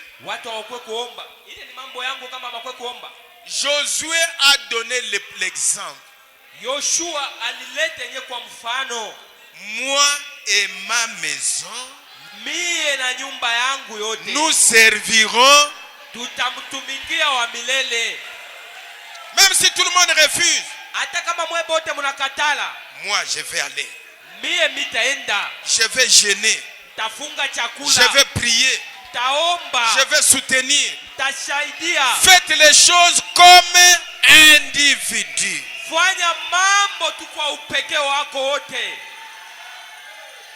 Amen. Amen. Parce que Dieu a traité avec toi comme. Kwa sababu Mungu anatumika kwa wewe kwa upekee tu. C'est avec les Juifs que Dieu traite en groupe, mais avec nous c'est comme individu. Ni pamoja na Wayahudi Mungu anatumika nabo katika kikundi, lakini kwetu kwa mataifa ni kwa mtu kwa upekee wake. C'est pourquoi vous voyez les gens ne résistent pas aux secousses. Kwa maana unaona watu hawashimame na kushimba kuile mitikisiko. Le Saint-Esprit qui est en vous. Roho Mtakatifu yenye kwa ndani mwenu. Parce qu'il faut qu'il soit là. Kwa sababu inabidi iwe ndani mwenu. Frère Branham dit, ndugu baba anasema, si par exemple comme vous là-bas vous avez le Saint-Esprit, Kwa mfano nyinyi mnakuwa pale Mungu na Roho Mtakatifu. Quand Dieu finit à travailler avec vous, na Mungu akiishi kutumika pamoja namwe, le Saint-Esprit ne peut pas aller à la tombe. Roho Mtakatifu hawezi kuingia mkaburi, hapana pamoja na wewe. Dieu prend ça. Mungu anabeba Roho Mtakatifu yake. Il donne à un autre pour continuer le travail. Anapatia yote tena mtu mwingine jua aendeleshe kazi yake Mungu. Et c'est que cet esprit là na ile roho ile a fait dans la personne par qui est venu cet esprit. Ilitenda kwa ule mtu kupitia yeye. Ça fera aussi la même chose en toi. Itafanya na kuwa kitu moja moja ndani mwako. Si le monde a secoué la personne qu'il avait avant toi, il va le faire aussi avec toi. Kama dunia ilitikisa ule mtu mwenye alipata Roho Mtakatifu mbele yako, vile vile nayo tena itakutikisa wewe mwenyewe kwako. J'ai demandé. Niliuliza kwa mtu mmoja hapa. Frère, il y a eu un temps. Ndugu, kuna mawakati les gens se donnaient beaucoup à la prière. Batu baganza kukua ku maombi sana na kuomba. Les gens sont passés dans les maisons des gens. Batu balipita mu manyumba ya watu. Tous les jours, seulement à l'église. On ne s'occupe pas des enfants. Vous donnez plus de rapports. Leo amulete tena mwe mko mnatembea ku manyumba ya batu kuleta marapo. Leo amutaleta tena rapport. Les femmes là sont devenues parfaites dans les travaux de ménage. Bale banamuke hivi baneneana sasa kamilifu muile makazi ya kunyumba. Hein? Vous laissez les femmes, vous voulez. Unachilia banamuke. Il y a plus de rapports. Hakuna tena maripoti. Vous ne suivez plus leur mari. Amufuate na kuona baba wana yabo. Si vous ne faites plus, vous êtes des hypocrites. Sasa kama mufanye tena na kwenda kuona baba wana yabo mko wanafiki. Vous avez voulu arranger sa maison, mais continuez à le faire. Ulipenda kwenda kutengeneza kunyumba ya ule dada alikuwa naomba. Endelea tena na kuendelea na kutengeneza kwa ile nyumba ile. Moindre secousse. Tikiziko tu kiloko. Je ne partirai plus. Shitenda kote. C'est quoi? Ni mambo kani? On m'a découragé. Banenilekesha tu. On m'a banenilekesha. Lâche. Muzembe. Dieu a besoin de courager. Mungu anahitajiwa wenye kwa wenye hodari. C'est comme cette sœur l'a dit. Iko sama vile dada ule alikuwa anasema. Jésus, tu avais porté une croix pour moi. Yesu, ulichukua msalaba juu yangu. Et moi aussi j'ai une croix à porter. Nami pia nina msalaba yenye nitachukua. Regardez notre Seigneur. Tazameni Bwana wetu. Le poids de combien de personnes? Ilikuwa ni buzito ya watu ngapi? Frère Branham dit que Jésus était 100% homme, 100% Dieu. Ndugu Branham anasema Yesu alikuwa 100% mtu binadamu, 100% tena Mungu. À tel point na mkipimo ile qu'il pouvait souffrir des maux de tête. Aliwezi kuwa na maumivu wa kichwa. Il est notre exemple. Yesu ni mfano wetu. On m'a dit là-bas, la sœur là m'a critiqué, le frère là. Reste, Dieu est en train de construire un mémorial avec d'autres personnes. Bakia Mungu hapa eko na yenga tena yenye kwa kumbukumbu na mtu mwingine hapa. Toi continue. We endelea tu. À te décourager. Mukulekea tu vile unapenda kulekea. Moi je voulais le faire mais il m'a découragé. Nilipenda kuifanya lakini tu ananilekesha. Frère Branham dit Ndugu Branham anasema dans les mêmes messages mémoriaux à la page 10. Mahubiri yenyewe inaitwa kumbukumbu page 10. Paragraphe 54. Paragraphe 54. Quand vous venez à Christ, wakati unakuya kwa Kristo, si vous ne pouvez absolument pas tout vendre en bloc, kama hautafika mkipimo ya kuzisa byote mkinkunji yabyo et venir à Christ, na kuya sasa kwa Kristo, ne venez pas du tout. Ushikuye ko tena vile. Mais lakini si vous voulez vraiment devenir un chrétien, ukitake tu ukuwe mkristo, tenez ferme. Shimama imara. Tenez. Shimama imara. En groupe ou bien vous seul. Mkinkunji wala we mwenyewe tu. Tenez ferme. We mwenyewe shimama imara. Faites voir cela. Onesha ko ile. Amen. Faites voir Onesha ile. C'est ce que Dieu veut que vous soyez. Chokenye Mungu anataka muwe kama vile. Cela va prouver. Na ile itakikisha. Vos œuvres démontrent ce que votre caractère. Matendo lenu iko naonesha yenye kwa tabia zenu. On connaît votre caractère par les œuvres que vous accomplissez. Tunajua na kutambua tabia yenu kupitia matendo yenye unakuwa unatimiza. Tenez ferme. Shimama imara. Je suis chrétien. Mie ni Mkristo. Si une petite erreur est arrivée, je suis chrétien. Kama kuna kosa yenye na kufikia, sema na kukiria kama mimi ni Mkristo. Dans le message, katika mahubiri, aujourd'hui cette écriture est accomplie. Leo hii andiko natimizika. Ne soyons pas des chrétiens de profession, soyons des chrétiens de possession. Tushikwe bale ba Kristo bakusema tu kukinwa, lakini bale beko na bitu bale bipata. Découragés. Benye kwa bale ba benye odani. Qui un jour, benye siku moya, ma sœur, pasteur wangu, ma sœur, dada yangu, la parole de Dieu est vraie. Neno la Mungu yuko naona ni ya kweli. Mon frère, ndugu yangu, la parole de Dieu, hii neno la Mungu c'est vrai.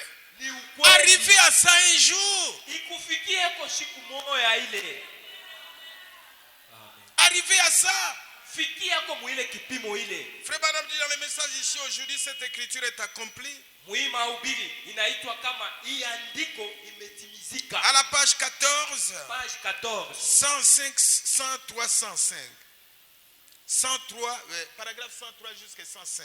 Paragraphe 103 jusqu'à 105. Frère Branham dit, nous nous tenons ici ce soir. Et nous disons que Jésus-Christ est le même hier, aujourd'hui et éternellement. Si nous disons ça, Dieu est obligé de prouver qu'il en est bien ainsi.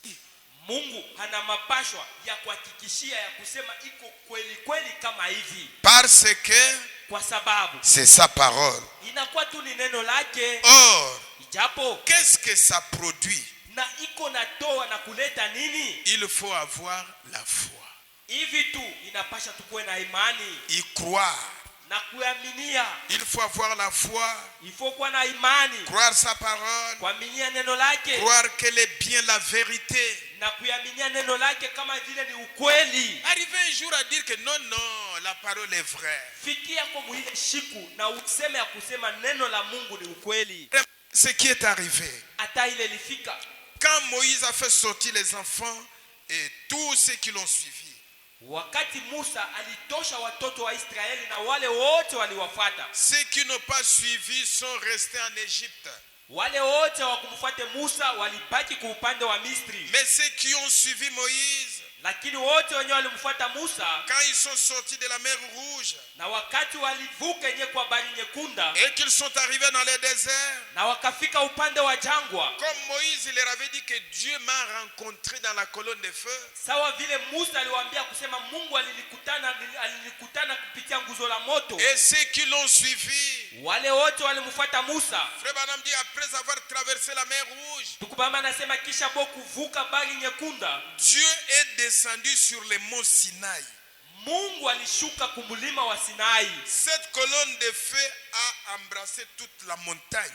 Nguzo la moto wote ilishuka kumulima wote mzima. Et de là une voix a parlé. Tokea mlima ile sauti moja ilisema. Et Dieu a donné les 10 commandements. Mungu alileta mahamuri 10. Moïse pourrait plus s'avancer vers les gens. Musa aliwezi tena kukaribia kwa watu là-bas et dire na kule na kusema kama aujourd'hui leo hii l'écriture dont je vous avais parlé, ile andiko niliniambiaka moi qui suis son prophète, mie mwenye kwa nabii wake, s'accomplit aujourd'hui. Inatimizika hii andiko leo. Je vous avais dit que niliniambia ya kwamba Dieu m'avait rencontré là-bas dans un buisson ardent. Mungu alilikutana kule katika kijiji cha moto, dans une colonne de feu, kwenye nguzo la moto, et qu'il avait dit ceci, alisema kama hivi, ceci sera un signe, hii itakuwa kama halama, tu ramèneras ces gens ici même, utaleta wale watu hapa dans ces lieux paifasi de nouveau. mara upya. Et voilà Dieu.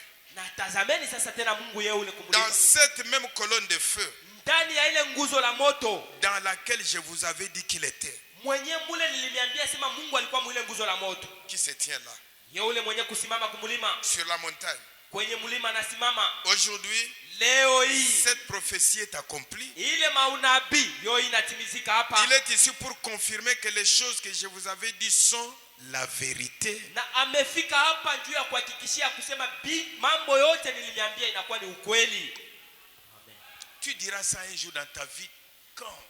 Wakati gani unaweza kusema hii ushuhuda wa hivi ndani ya maisha yako? Même pour une seule écriture, tu le diras quand? Juu hata andiko moja unaweza kusemea kwa hii ushuhuda wakati gani? Et nous avons vu frère Branham dire, tunaona ndugu Branham anasema dans la foi parfaite à la page 24, mahubiri imani kamili page 24, paragraphe 112-113. paragraphe 112-113. Ce qui a rendu Jésus mystique, c'était l'esprit de Dieu qui était en lui. Kenye kilimfanya Yesu Kristo awe mtu mwenye kwa mastajabu ni ile roho ilikuwa ndani mwake. Amen. Est-ce que vous suivez? Eti mnafuata hii? C'est cet esprit en lui qui l'a rendu mystique. Ni ile roho ilikuwa ndani mwake ndio ilimfanya Yesu anakuwa mtu mwenye kwa mastajabu. Et comme l'esprit là qui était en lui, sawa vile ile roho ilikuwa ndani mwake, le faisait vivre dans un monde que personne ne connaissait. ilikuwa inamfanya Yesu anaishi mdunia yenye mtu hata mmoja asipashe kuimjua. Les gens que nous appelons mystiques, c'est à cause du monde qu'ils vivent et l'esprit qu'ils ont. Bale batu tunaita benye kwa wachawi ni kupitia ile dunia ile beko naisha ndio inawafanya wako wenye kwa. Vrai ou faux? Kweli wala bongo? Et Jésus était devenu mystique. Na Yesu naye alikuwa mwenye kwa wa mastajabu. Il était une personne étrange. Alikuwa mtu mwenye uwezo À kuelewa. cause de l'esprit qui était en lui. Kupitia tu ile roho ilikuwa ndani mwake. Il vivait dans un monde de foi parfaite dans les dieux parfaits. Alikuwa naisha mdunia ya imani yenye kueneana kamilifu ndani ya Mungu kamilifu mwenye kueneana. Dans lequel il était. Mule ndani mwenye alikuwa amo. Si nous vivons comme des chrétiens, na kama tu tunaishi kama vile wa Kristo, avec une foi parfaite, pamoja na imani kamilifu, nous serions des mystiques tutakuwa watu wenye kuwa mastajabu pour le monde. juu ya watu wa dunia. Vous le viendrez quand? Sasa ile mastajabu utakuya hayo wakati gani kwa dunia? Ce sont seulement les sorciers qui sont mystiques, mais vous. Ni paka tu balozi ndio wanakuwa wenye kuwa mastajabu, lakini nyinyi wa Kristo les gens ne vous comprendraient pas. watu hawatamielewa pana. Vous marcheriez dans l'esprit. Mutatembea ndani ya roho. Ce que l'esprit dirait, kile roho itasema, vous le feriez. ndio kenye mutafanya na kukitimiza. Ce qu'il interdirait, vous ne le feriez pas. Kile roho itakatala na wewe hauwezi kukifanya. Alors les gens commenceraient à dire, na sasa pale watu wataanza kusema, vous seriez une personne mystique pour eux. Utakuwa mtu wa mastajabu kwa watu wa dunia. C'est ainsi pour tous les croyants. Inakuwa hivi kwa waaminifu wote. Ils sont des mystiques. Ni watu wenye mastajabu. Amen. Tu es chrétien? Uko Mkristo? Kapopo inakubamba. Kapopo, tu es victime. Nteta inakubamba. Teta, vous êtes victime. Si l'esprit kama ile roho qui a ressuscité Christ d'entre les morts habite en vous, ilimfufula Yesu Kristo toka wafu, ile roho inakuwa ndani mwenu, ça va vivifier la parole. Italeta uzima kuneno. Frère Branham dit, ndugu mama nasema, un chrétien, Mkristo, vous ne savez pas vraiment beaucoup. Dites que il faut confesser. Arrivez à dire un jour, moi je suis chrétien. Peu importe ce qui m'arrive dans la vie, je suis chrétien. Fikia mkipimo ya kusema siku moja mambo ikuwe namuna gani, wewe ufike kwa mkipimo ya kusema mimi huyu niko Mkristo. Regardez. Tazameni. Frère Branham dit, ndugu Branham yako nasema hivi, pour aller en enfer, c'est un problème de prédestination. Juu ya kwenda ujikutanishe mugena, ni mambo yenyewe natangulia tu kuitiwa kuile gena. Le ciel aussi c'est la prédestination. Mbingu nayo ni kama mwenye kupangiwa na mwenye kuitiwa tena kumbingu. Hein? voyez ça? Munaona hii? Frère Branham dit qu'un chrétien, Ndugu Branham anasema Mkristo c'est comme une sauterelle dans une bouteille. iko kama vile panjo mwenye kwa ndani ya chupa. Il joue. Anakuwa na tenka mule ndani. Alléluia. Alléluia. Alléluia. Alléluia. Quand un coq, wakati kuku, comme c'est transparent, sa vile kunaonekana wazi, il va le voir. Kuku atamuona bien ni panjo huyu. Quand il quitte là-bas en vitesse, wakati mkuku uko nakuwa na mbio yake, akapika mlomo yake kuchupa, ça va vous toucher? Itambamba. Ça va toucher quoi? Itabamba nini? Et Frère Branham dit, Ndugu Branham anasema, le sang de Jésus nous garde de tout mal. Damu ya Yesu Kristo inetuchunga kumabaya yote. Amen. Quand le diable viendra vers nous, wakati ibilisi atakuya kwetu shie, comme un fleuve, kama vile bahari, il va élever le Saint-Esprit comme un standard. atainua Roho Mtakatifu kama vile bendera. Nous sommes dans une zone de sécurité. Tuko katika mahali ya ukingo. Une sécurité ile iko ukingo que le diable ne peut pas détruire. yenye ibilisi hasiwezi kuhalabisha na Une sécurité ukingo yenyewe pas pour un jour, haina juu ya siku pas pour moja 2 jours, wala masiku mais une sécurité. lakini ukingo milele. Amen. Croyez que vous êtes chrétien, frère. Amini ya kwamba uko Mkristo ndugu. Acceptez que nous sommes des gens mystiques. Ichikia kusema sie ni watu wa mastajabu. Si quelque chose ne va pas, kama kuna kitu akiendeke, je suis relié au standard.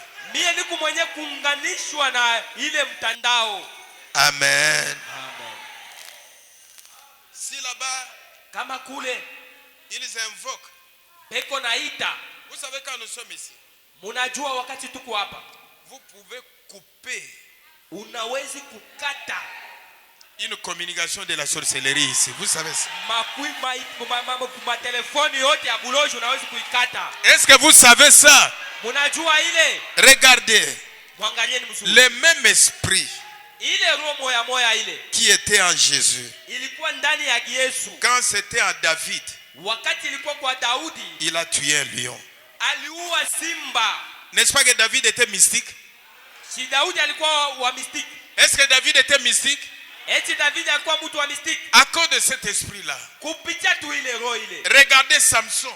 Tazameni Samson. À cause de cet esprit-là, kupitia tu ile roho, il pouvait soulever la porte de Gaza. aliwezi kushimama na kunyangua milango yenye kwa ya Gaza. Regardez Daniel. Tazameni Daniel. À cause de cet esprit-là, kupitia ile roho ile, ça maîtrisait le feu. ilipolesha na kutuliza moto. Ça maîtrisait les lions. Ilituliza simba. Et si le même esprit est en vous, na kama tu ile roho moja moja inakuwa ndani mwenu, regardez, c'était dans Branham. tazameni ilikuwa ndani ya Branham. Regardez ce que ça fait. Tazameni ilifanya nini? Cet esprit-là est parti.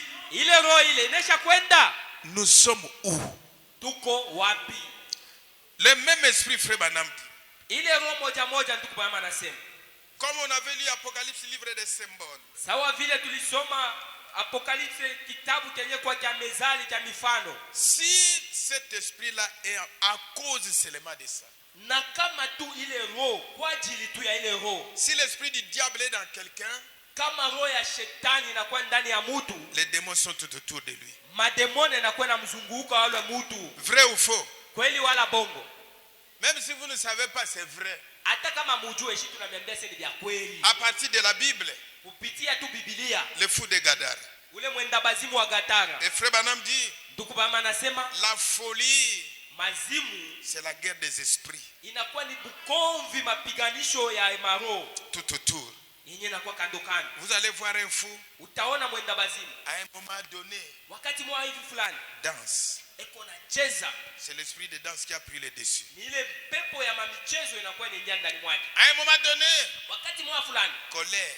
Ni kasirani. C'est un esprit qui a pris le dessus. Ni ile pepo ya kasirani inaikuwa. À un moment donné, wakati tena zingine, il rit, il est bien. Ni eko na cheka, unamwona si mtu mzima. 5 minutes, hein, quelque chose de comme ça. 5 minutes, celui-ci prend le dessus, l'autre, celui-ci prend. Donc ils sont tout autour. Si une personne est possédée, les les démons lui parlent. Vous avez déjà vu les fous, n'est-ce pas? Il parle ou il ne parle pas? Il parle avec qui? Les démons qui sont tout autour de lui. Et notre ami là,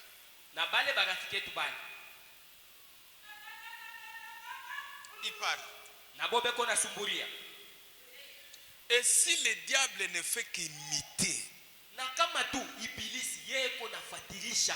les mystères d'un sorcier,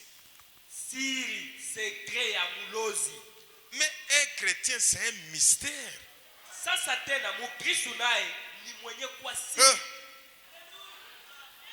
Un chrétien c'est un mystère. À cause de cet esprit-là, vous êtes un mystère. Si le même esprit qui est en toi, paragraphe 55, Frère Branham dit que les êtres angéliques s'associent.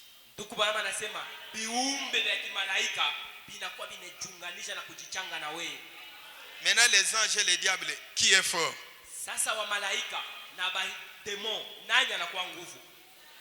Frère Branham dit que les gens ne croient même pas ça. Dans le message influence d'un autre, il dit ils ne croient même pas qu'il y a des anges qui campent autour de ceux qui craignent Dieu. Ils ne croient pas ça. Mais si vous ne croyez pas ça, qui croira ça pour vous? Acclamez un peu pour le Seigneur. Vous êtes en train de regarder où? Est-ce que vous écoutez? Vous écoutez? Si l'esprit qui était en Jésus est en vous, les êtres angéliques s'associent.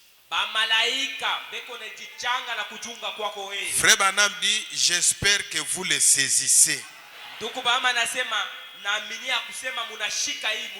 Cela vient juste de tomber librement.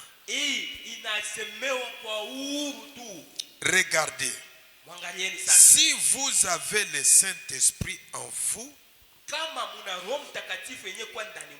alors vous êtes un candidat à l'association avec le monde invisible.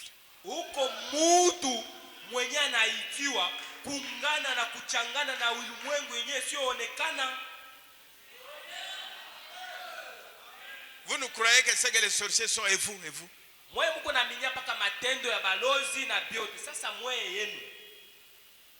Hein? Vous êtes un candidat à l'association avec le monde invisible.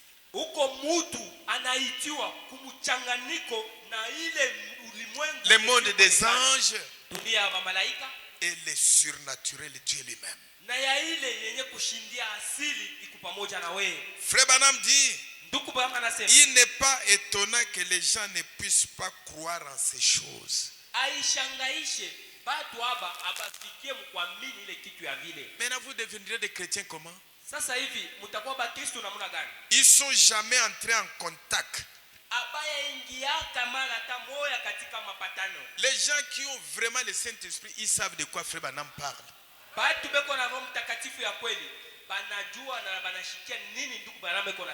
Ils comprennent. Entrer en contact avec le monde invisible et le surnaturel.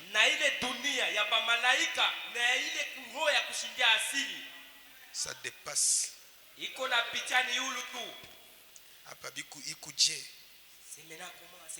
Mais c'est ça le mystère d'un chrétien. Et vous devez le croire. Frère Branham dit, il n'y a rien ici à l'intérieur pour croire. Mais lorsque le Saint-Esprit vient dans un cœur,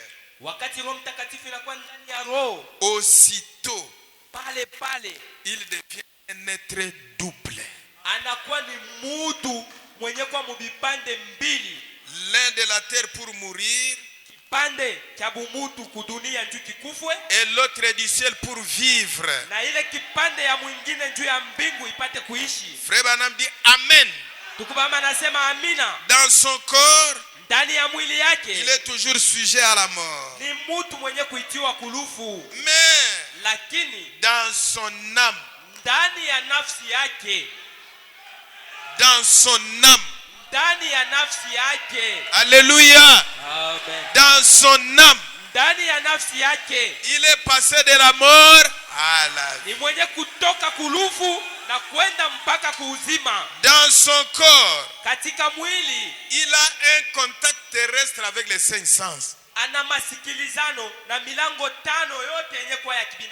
Bonjour frère. Bonjour sœur. Nous sommes à Kasumbalesa. Vous entrez en contact. Mais dans son esprit, il a un contact avec Dieu par le Saint-Esprit.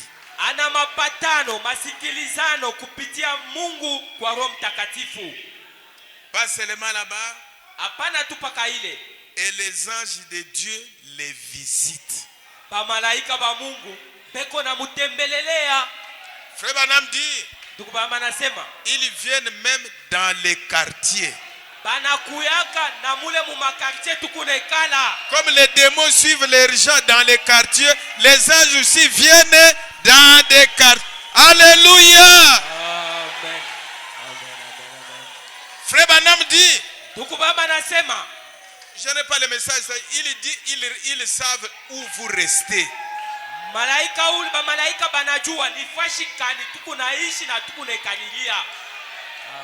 Comme les démons savent où leurs chefs restent.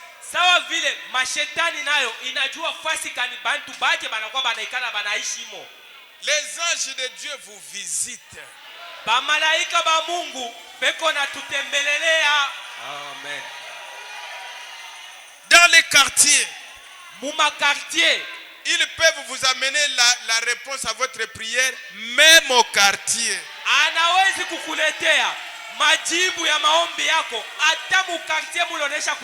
Vous avez demandé à Dieu. Dieu répond. C'est eux qui viennent vous amener la réponse. Amen. C'est pourquoi ne les empêchez pas à vous atteindre. Ceux qui peuvent les empêcher, ce sont des querelles. L'attitude, l'atmosphère. Frère Branham dit, les anges de Dieu les visitent. Beaucoup n'entendent seulement comme ça, ils ne vivront jamais ça. Les anges de Dieu les visitent. Parlez avec lui. Et frère Branham dit, ne pensez pas à quelqu'un avec des... Frère Branham dit, il peut prendre la forme. La forme de ton ami. La forme de ta femme. La forme de ton frère. La forme de ton pasteur. C'est un grand mystère. Parle avec lui. Et ils sont des messagers envoyés de Dieu pour révéler et apporter des messages de Dieu à l'individu.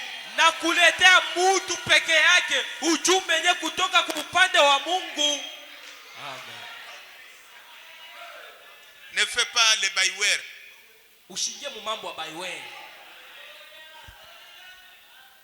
Je suis toujours là-bas pour que ça vous fasse mal.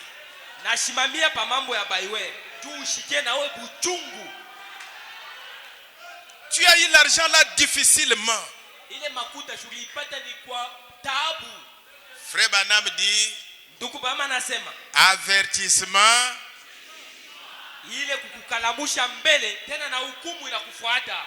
Rien ne peut t'arriver de mal si Dieu ne t'avertit pas. Hakuna bubaya bunaweza kukufikia bila Mungu ashikukalamusha pana. Même s'il dort, les anges ne viennent pas. Hata unalala na malaika bako kukutembelelea. Il dort d'abord avec colère. Unalala mwenye kuiana na bishilani, kushimanga. Il y a des gens qui ne rêvent jamais.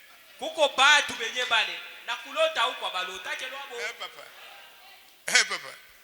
Il ne rêve jamais. Abalota. Quand il rêve, wakati na nalota, wananibamba.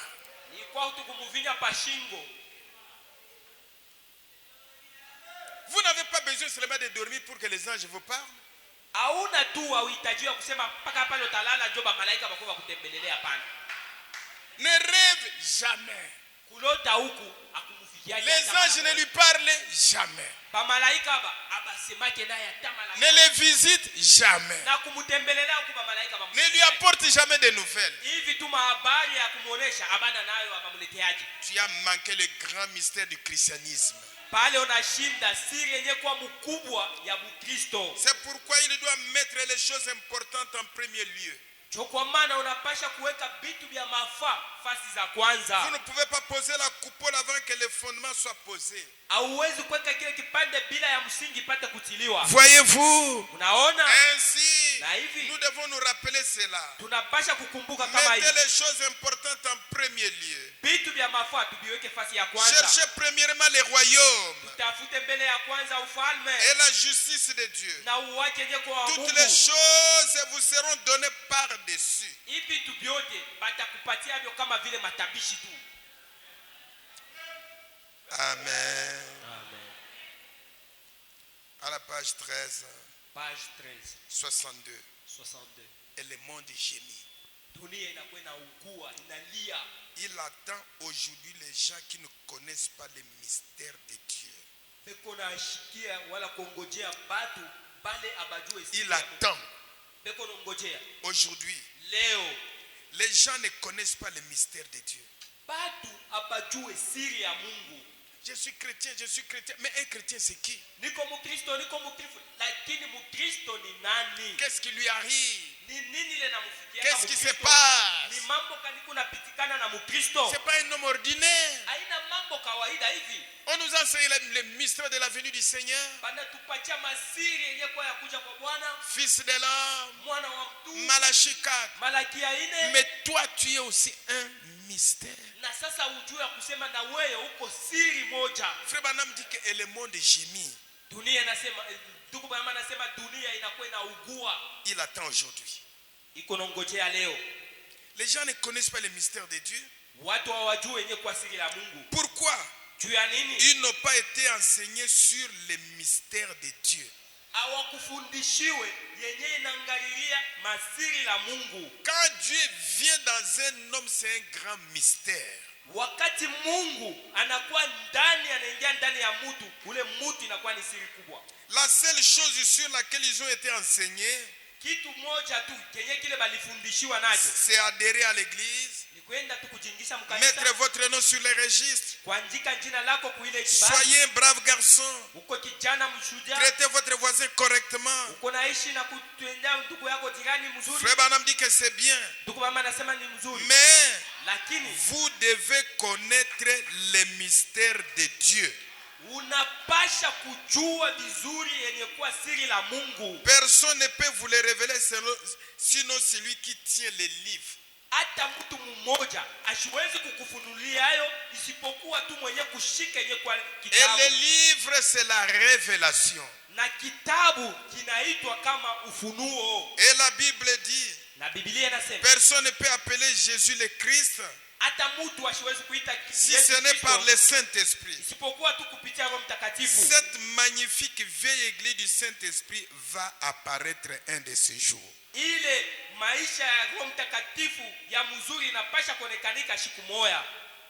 Et briller comme vous ne l'avez jamais vu briller.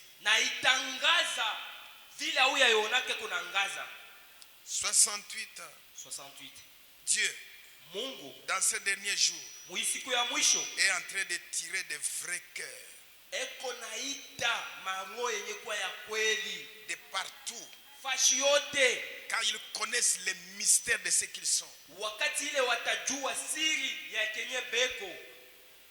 Il appelle Eko naita, et c'est un mémorial du message. inakuwa ni kumbukumbu yenye kwa ya ujumbe. Peu importe combien le diable fabriquera des contrefaçons, ingawa yoyote shetani atatunga na vya kufuatilisha nabyo. Si quelqu'un dit j'ai le Saint-Esprit, tout le monde imite. Ikakuwa tu mtu analeta ushuhuda kusema na Roho Mtakatifu, wote wanaanza kufuatilia. Je suis chrétien, tout le monde imite. Mimi niko Mkristo, wote wanaanza kufuatilisha. La foi que j'ai, je vous le donne, tout le monde imite. Imani niko nayo nakupatia, wote wanaanza kufuatilisha ile imani. Frère Branham dit que peu importe combien le diable fabriquera des contrefaçons, Ndugu mama anasema ingawa yoyote ile ibilisi atatungwa yenye kwa ya kufuatilisha nayo et de lumière, inakuwa na kamwangaza, Dieu élèvera son église directement hors de cela. Mungu atainusha kanisa lake nje na pembeni ya ile. Ce sera un scellement. Itakuwa ni muhuri. Aussi sûr que je me tiens sur cette estrade. Hakika hivi tu ninashimama hapa mimbali. Et l'heure est proche. Wakati saa inakuwa karibu. Le froid et le formalisme sont écartés de cela. Wenye kwa baridi na wale wakonekana katika umbo ni wenye kutosha katika kiwango. L'évangile social et toutes ces autres choses sont terminées. Le côté fantastique est en train de verser dans un tel fanatisme.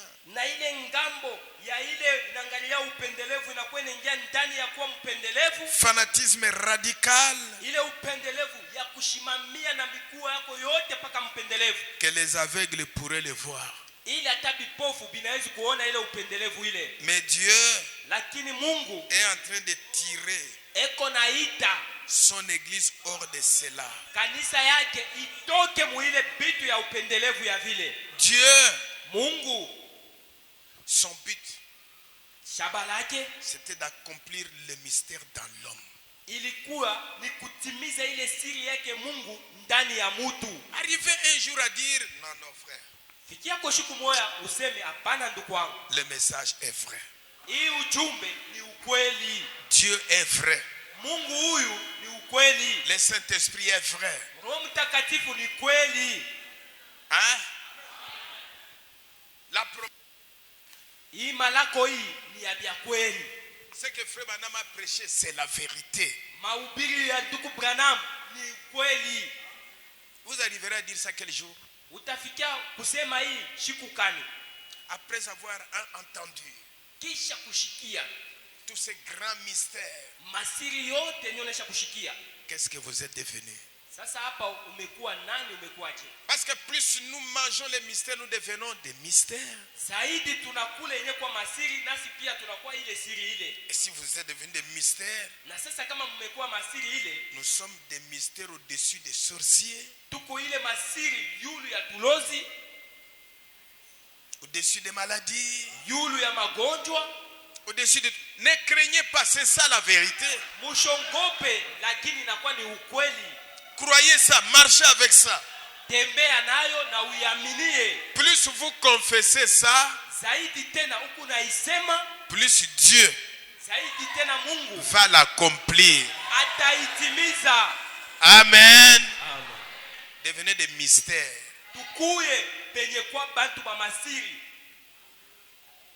Hein? De Dieu en miniature. À cause de son esprit. Votre parole a une valeur. Votre vie a une valeur. Partout quand vous marchez, je ne suis pas seul. Tout autour. Arrivez à dire que cette parole est vraie.